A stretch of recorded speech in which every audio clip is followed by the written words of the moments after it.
Right sir. ಆದರೆ ಒಬ್ಬರ ಜೊತೆ ನೀವು ಪಾರ್ಟ್ನರ್ಶಿಪ್ ಮಾಡಿದ್ದೀರಾ, ಒಂದ್ಸಲ ಒಂದು ಪಾರ್ಟ್ನರ್ಶಿಪ್ ಮಾಡಿದ್ದೀರಾ, ಅವ್ರು ನಿಮ್ಮ ಬಗ್ಗೆ ಮಾತಾಡಿದ್ದಾರೆ, ಕೇಳಿ. ಹಾಯ್ ರೀ ವಿಜಯ್ ಮಾಮ,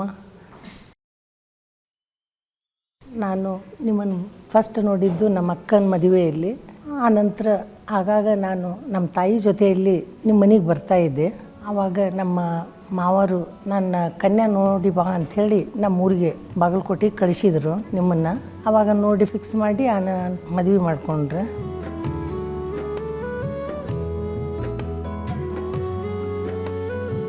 ಅವರು ಪ್ರಿಂಟಿಂಗ್ ಪ್ರೆಸ್ ಮಾಡ್ತಾಯಿದ್ರು.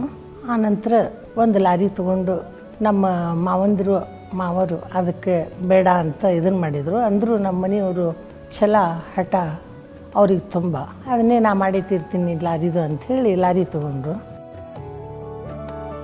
ಒಂದು ಲಾರಿದು ಟೈರ್ ಒಡೆದು ನಿಂತು. ಆ ಸಮಯದಲ್ಲಿ ಯಾರೂ ನಮ್ಮ ಮನೆಯವರಿಗೆ ಹೆಲ್ಪ್ ಮಾಡಲಿಲ್ಲ. ನಮ್ಮ ಮನೆಯವರು ಕೊಟ್ಟಿದ್ದ ಬಂಗಾರ ಅವರಿಗೆ ಕೊಟ್ಟು ಟೈರ್ ತಂದು ಹಾಕಿ ನಡೆಸಿದರು. ಆನಂತರ ಹುಬ್ಳಿಗೆ ಶಿಫ್ಟ್ ಆಗಿಂದ ನಮ್ಮ ಮನೆಯವರು ಕ್ಯಾನ್ವಾಸಿಗಂತ ಟೂರ್ ಮೇಲೆ ಹೋಗ್ತಾಯಿದ್ರು. 4 ಮಕ್ಕಳನ್ನ ಕರ್ಕೊಂಡು ನಾನು ಎಲ್ಲ ಬೆಳಗ್ಗೆ ಎಲ್ಲ ರೆಡಿ ಮಾಡಿ ಸ್ಕೂಲಿಗೆ ಕಳಿಸಿ ನಾನು ಆಫೀಸಿಗೆ ಹೋಗ್ತಾಯಿದ್ದೆ. ಹೀಗೆ ಕಷ್ಟದಿಂದ ನಮ್ಮ ಲೈಫು ಒಂದೊಂದು ಸ್ಟೆಪ್ ಹತ್ಕೊಂಡು ಬಂದಿರೋದು. ಯಾವುದೇ VRL ಆಫೀಸು ಓಪನಿಂಗ್ ಮಾಡಬೇಕಾದ್ರೆ ನನ್ನೇ ಕರ್ಕೊಂಡೋಗಿ ದೀಪ ಹಚ್ಚಿಸಿ ಪೂಜೆ ಮಾಡಿಸಿ ಆರಂಭ ಮಾಡ್ತಾರೆ ನಮ್ಮ ಮನೆಯವರು. ತುಂಬ ಓಡಾಡ್ತಿದ್ರೆ ಆಗಾಗ ಯಾವಾಗಾದರೂ ಬಾಂಬೆಗೆ ಹೋದರೆ ನನಗೆ ಕಲರ್ಸ್ ಕುಂಕುಮ ಡಬ್ಬಿ ತಂದು ಕೊಡ್ತಾಯಿದ್ರಿ. ಆದರೂ ನನ್ನ ಮೇಲೆ ನಿಮ್ಗೆ ಭಾಳ ಪ್ರೀತಿ. ನಾವು ಅಷ್ಟೇ ನಿಮ್ಮ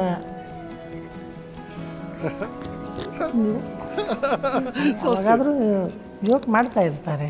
ಅವಾಗ ತೆಳ್ಳಗೆ ಇದ್ದಿ, ಈಗ ಡುಮ್ಮಿಯಾಗಿದ್ದಿ ಅಂಥೇಳಿ ಜೋಕ್ ಮಾಡ್ತಾ ಇರ್ತಾರೆ. ನಮ್ಮ ಹೆಣ್ಮಕ್ಳಿಗೆ ಏನ್ರಿ ಪ್ರೀತಿಯವಾದ ವಸ್ತು ಅಂದರೆ ಪತಿ. ಅವ್ರನ್ನ ಬಿಟ್ಟು ಏನೂ ಇರಲ್ಲ. ಅವ್ರು ಚೆಂದ ಇರೋದು, ಅವ್ರು ಏನು ಮಾಡ್ತಾರೆ ಅದಕ್ಕೆಲ್ಲ ಸಪೋರ್ಟ್ ಕೊಡೋದು, ಅಂಥವ್ರನ್ನ ಕೈ ಹಿಡಿದಿದ್ದು ನಮ್ಮ ಪುಣ್ಯ. ತುಂಬ ಅಂದರೆ ಅವರು ಪ್ರೀತಿ ಮಾಡ್ತಾರೆ. ಐ ಲವ್ ಯು ವಿಜಯ್ ಮಾಮ. ನಿಮ್ಮ ಲೈಫ್ ಪಾರ್ಟ್ನರ್ ಬಗ್ಗೆ ಹೇಳಿದ್ದಾರೆ. ನಿಮ್ಮ ಆರಂಭ ದಿನಗಳಲ್ಲಿ ನಿಮ್ಮ ಮೊದಲನೇ ಬಿಸ್ನೆಸ್ಗೆ ಸಪೋರ್ಟ್ ಮಾಡಿದವರು, ನಿಮ್ಮ ಕಷ್ಟದ ದಿನಗಳ ಬಗ್ಗೆ ಅವ್ರು ಹೇಳ್ತಾ ಇದ್ರು. ನಾರ್ಮಲಿ ಮದುವೆ ಆಗೋ ಟೈಮಲ್ಲಿ ರಿಸ್ಕ್ ಕಮ್ಮಿ ಮಾಡೋಕ್ಕೆ ಶುರು ಮಾಡ್ತಾರೆ ಜನ. ನೀವು ಆ ಟೈಮ್ ರಿಸ್ಕ್ ತೊಗೊಳಕ್ಕೆ ಶುರು ಮಾಡ್ತೀರಿ. ನಿಮ್ಮ VRL ಸ್ಟೋರಿ ಅಲ್ಲಿ ಶುರು ಆಗುತ್ತೆ. ಹೌ ವಾಸ್ ಇಟ್ ಸರ್ ಆ ಟೈಮಲ್ಲಿ? ಅವಾಗ ಒಂದು 15 ದಿವಸಕ್ಕೆ ನಮ್ಮ ತಂದೆ ಹೇಳಿ ಹೋಗಿ 15 ದಿವಸಕ್ಕೆ ಒಂದು ಪಿಕ್ಚರ್ಗೆ ಹೋಗಿದ್ವಿ ನಾವು, ಕಪೂರ್ ಫಿಲ್ಮ್ ಅದು. ಓಕೆ. ನಾನು ಹೆಂಡ್ತಿ ಹೇಳಿದೆ, ಇವ್ರು ನೋಡು ಕಪೂರ್ ಜನ ಎಷ್ಟು ಚಾಲೂ ಇದ್ದಾರೆ, ನಮ್ಮ ಮನೆಯೇ ಕಾಪಿ ಮಾಡಿಬಿಟ್ಟಿದ್ದಾರೆ ಅಂತೇಳಿ. ನಿಮ್ದೆಲ್ಲಿದೆ ಮನೆ, 600 ರೂಪಾಯಿ ಬಾಡಿ ಕಟ್ಟೋಕ್ಕಾಗಲ್ಲ ಅಂತ ನಿಮ್ಮ ತಂದೆ ಹೇಳಿ ಹೋಗಿದ್ದಾರೆ ಅಂತ ಹೇಳಿದೆ. ಇಲ್ಲ, ಈ ಮನೆ 25 ವರ್ಷದ ನಂತರ ಕಟ್ತಾ ಇದ್ದೀನಿ. ಏನ್ ಚೆನ್ನಾಗಿದೆ ಸರ್ ಇದು, ಏನ್ ಚೆನ್ನಾಗಿದೆ ಸರ್ ಇದು. ಒಂದು ಫಿಲ್ಮಲ್ಲಿ ಒಂದು ಮಹಾಲ್ ಒಂದು ಬಂಗ್ಲೆ ನೋಡ್ತೀರಿ, ನಿಮ್ಮ ಹೆಂಡತಿ ಹೇಳ್ತೀರಿ ಇದು ನಮ್ಮ ಮನೇನ ಕಾಪಿ ಮಾಡಿಬಿಟ್ಟಿದ್ದಾರೆ ಅಂತ. ಹೆಂಡತಿ ನಮ್ಮ ಹತ್ರ ಹೇಳ್ತಿದ್ದಾರೆ ಬಾಡಿಗೆ ಮೇಲೆ. ಇಲ್ಲ, ಈ ಮನೆ ಕಟ್ತೀನಿ ನಾನು 25 ವರ್ಷ ಆದ್ಮೇಲೆ ಅಂತ ಹೇಳಿದ್ರು. ಅದಕ್ಕೆ ಆ ಮನೆಗೆ ನಿನ್ನ ಹೆಸರು ಇಡ್ತೀನಿ ಅಂತ ಹೇಳಿದ್ದೆ. ಆದ್ರೆ ಅದರಲ್ಲಿ ಸ್ವಲ್ಪ ವ್ಯತ್ಯಾಸ ಆಯ್ತು. ಅದು ಮನೆ ಆಗ್ಲಿಕ್ಕೆ 26 ವರ್ಷ ಆಯ್ತು, 1 ವರ್ಷ ಎಕ್ಸ್ಟ್ರಾ ಆಯ್ತು. ಅದು ಲಲಿತ ಮಹಲ್ ಆಗಿದೆ ಈಗ.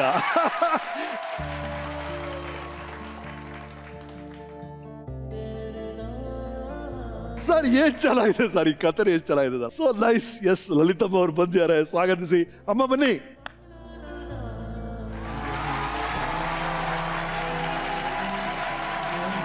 Please come.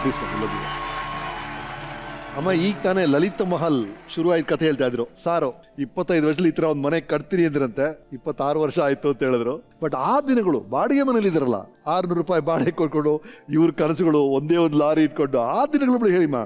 ಬಾಡಿಗೆ ಮನೆಯಲ್ಲಿ ಇದ್ರು, ಅದು ನನ್ನ ಸ್ವಂತ ಮನೆ ಅಂತ ನಾವು ಬಂದಿದ್ವಿ. ಓಕೆ. ಬಾಡಿಗೆ ಮನೆ ಅಂತ ನಾ ಎಂದು ತಿಳ್ಕೊಳ್ಳಿಲ್ಲ. ರೈಟ್. ನಾನು ವಿಜಯ್ ಅವ್ರನ್ನ ಮಾಡಿಕೊಂಡು ತುಂಬ ಸಂತೋಷವಾಗಿದ್ದೀನಿ. ಓಕೆ. ಹ್ಞೂ. ನಾನಾಯ್ತು, ನನ್ನ ಮಕ್ಕಳಾಯ್ತು, ಅಳಿಯಂದ್ರಾಯ್ತು, ಮೊಮ್ಮಕ್ಕಳಾಯ್ತು, ಸೊಸೆ ಆಯ್ತು, ಎಲ್ಲರನ್ನೂ ಅವರು ಚೆನ್ನಾಗಿಟ್ಟಿದ್ದಾರೆ. ಎಸ್. ಅಮ್ಮ, ಯಾವತ್ತಾದ್ರೂ ನಿಮಗೆ ಇವ್ರು ತುಂಬಾ ರಿಸ್ಕ್ಗಳು ತಗೊಳ್ತಿದ್ದಾರೆ, ಸೆಟ್ಲ್ ಆಗಬೇಕು, ಈ ತರ ರಿಸ್ಕ್ ತೊಗೊಳ್ಳೋದು ಓಕೆನಾ ಅಂತೆಲ್ಲ ಅನ್ಸಿದ್ಯಾ ಆ ಟೈಮಲ್ಲಿ? ಯಾವಾಗಲೂ ಸಕ್ಸಸ್ ಆಗ್ತಾರೆ ಅನ್ನೋದು ನನಗೊಂದು ಗ್ಯಾರಂಟಿ ಇತ್ತು, ನನಗೆ ಗುರಿ. ಅವ್ರು ಯಾವತ್ತೂ ಎದ್ರಾಗೂ ಸಕ್ಸಸ್ ಹಾಕೊಂತ ಬಂದಿದ್ದಾರೆ. ಅದೇ ನಂಗೆ ಸಂತೋಷ.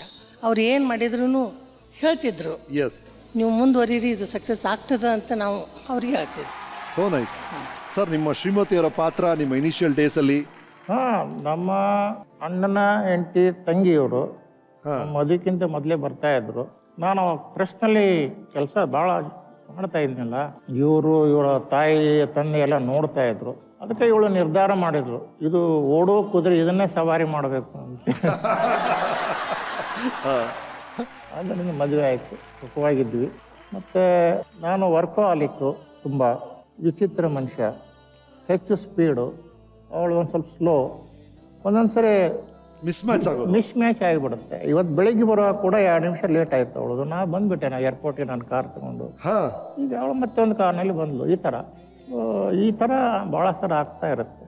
ಸೊ ನನಗೆ speed is one of the major factor in our success. Yes. There are 1000 parameters for the success. Yes. Speed also is one of them. Definitely. Top 10. Yes. ಅದಕ್ಕೆ ಸ್ಪೀಡಾಗಿ ವರ್ಕ್ ಮಾಡಬೇಕಾಗುತ್ತೆ. ಓಕೆ, ನೀವು ಹೇಳ್ತಾ ಇದ್ರಿ ನಿಮ್ಮ ಜ್ಯುವೆಲ್ರಿ ಎಲ್ಲ cell ಮಾಡಬೇಕಾಗಿ ಬಂತು ಒಂದು ಟೈಮಲ್ಲಿ ಅವರು ಬಿಸ್ನೆಸ್ನ ಸಪೋರ್ಟ್ ಮಾಡೋಕ್ಕೆ ಅಂತ. ಯಾವಾಗ ಆಗಿದೆ ಅದು? ಆ ಫಸ್ಟ್ ಲಾರಿ ಟೈಮ್ ಅದು? ಥರ್ಡ್ ಲಾರಿ ಅವಳ ಹೆಸರಲ್ಲೇ ತೊಗೊಂಡು ಲಾರಿ ಅದು. ಅವಾಗ ಅದು ತಾಪತ್ರೆ ಆಗಿತ್ತು. ಅವಾಗ 15 ದಿವಸ ಕೊಟ್ಟಿದ್ಲು, ಒಂದು 10-12 ತೊಲೆ. ಒಂದು ತಿಂಗಳಲ್ಲೇ ಅದಕ್ಕೆ ಡಬಲ್ ಬಡ್ಡಿ ಹಾಕಿ ಮತ್ತೆ ಕೊಟ್ಟುಬಿಟ್ಟ. ಆ ಲಾರಿ ಬೆಂಗಳೂರಿನಲ್ಲಿ ಹಿರಾಚಂದ್ ಪ್ರಶಾಸನದಲ್ಲಿ ಫೈನಾನ್ಸ್ ತೊಗೊಂಡಿದ್ವಿ. ಆ ಲಾರಿ 1 ಲಕ್ಷಕ್ಕೆ ತೊಗೊಂಡ್ವಿ. ಅವ್ರ ಹತ್ರ ಹೋದ್ವಿ. ಅವರು ನನ್ನ ಮೇಲೆ ಭಾಳ ಅವ್ರಿಗೆ ಒಂದು ಪ್ರೀತಿ ವಿಶ್ವಾಸ. ಅವ್ರು ವಿಜಯ್ ನಿನಗೆ ಎಷ್ಟು ಬೇಕಪ್ಪ ಅಂತ ಹೇಳಿದರು. ನನಗೆ ನೋಡಿ ಯಾವಾಗಲೂ ಕಷ್ಟದಲ್ಲಿ ಇರ್ತೀನಿ. ನಾನು ನೋಡಿದ್ನು 1.5 ಲಕ್ಷಕ್ಕೆ ಆ ಗಾಡಿ ತೊಗೊಂಡಿದ್ದು.